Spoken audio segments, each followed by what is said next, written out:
Subject: Formal statement on the role of Ali at Alshehari, Amo Ali, in the erosion of justice and sanctity in my marriage. Dear community leader, board imam, respected elders, I write to you with a heavy heart, compelled by both conscience and faith to clarify the role of Ali at Alshehari, Amo Ali, in the ongoing crisis that has devastated my family and violated the trust of our community. 1. Position of trust and responsibility. Amo Ali is not a distant observer. He is the one who introduced me to my wife, the officiant of our original nikah, and a central figure in our religious and family circles. As an imam and officiant, he is entrusted with upholding the sanctity of marriage, protecting the rights of all parties, and serving as a guardian of justice and Islamic ethics. 2. Breach of duty. Facilitating and covering up zina or officiating a false nikah. Despite knowing that my wife and I were not Islamically divorced, Amo Ali officiated a false nikah between my wife and another man. According to all schools of Islamic law, this act is battle, null and void, and constitutes a grave violation of religious duty. It is an attempt to legitimize what is, in fact, zina. B. Choosing damage control over repentance rather than guiding my wife toward repentance, accountability, and healing. Amo Ali attempted to manage the situation through secrecy and a sham marriage.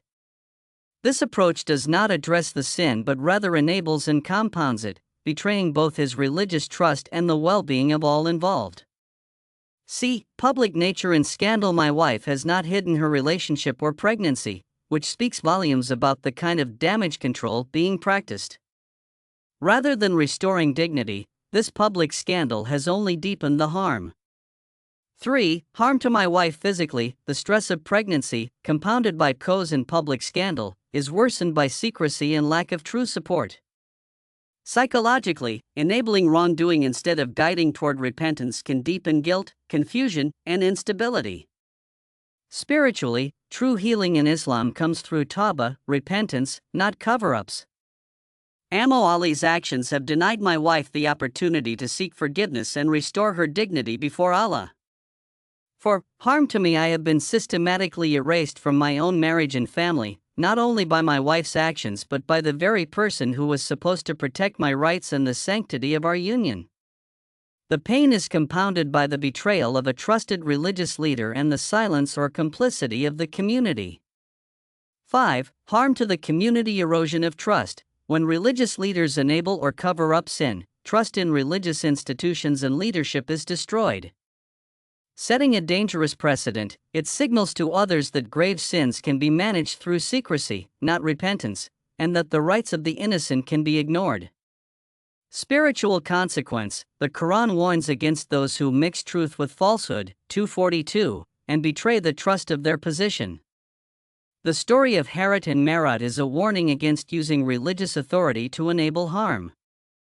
6. What should have happened? Amo Ali should have refused to officiate any nikah while my marriage was still valid.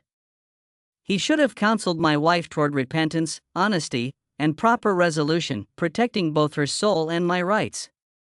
He should have prioritized truth, justice, and the spiritual well-being of everyone involved over appearances or expediency.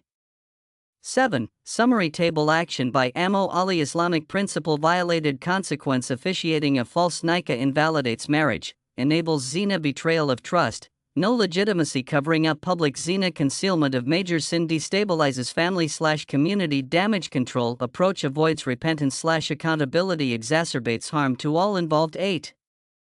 Final reflection and call to action. Amo Ali's actions are not mere personal failings, they are a betrayal of the sacred trust placed in religious leaders.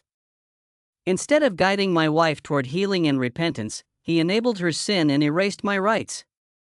Instead of protecting the sanctity of marriage and the dignity of all involved, he prioritized appearances and expediency. This does not relieve my wife's suffering, it compounds it. It does not heal the community, it wounds it further. I ask this community to reflect deeply on these events and to hold accountable those who have enabled injustice and sin. Justice, accountability, and true spiritual healing require honesty, repentance, and the upholding of rights, not cover-ups or sham solutions. May Allah guide us all to truth and justice. Sincerely, Hamza.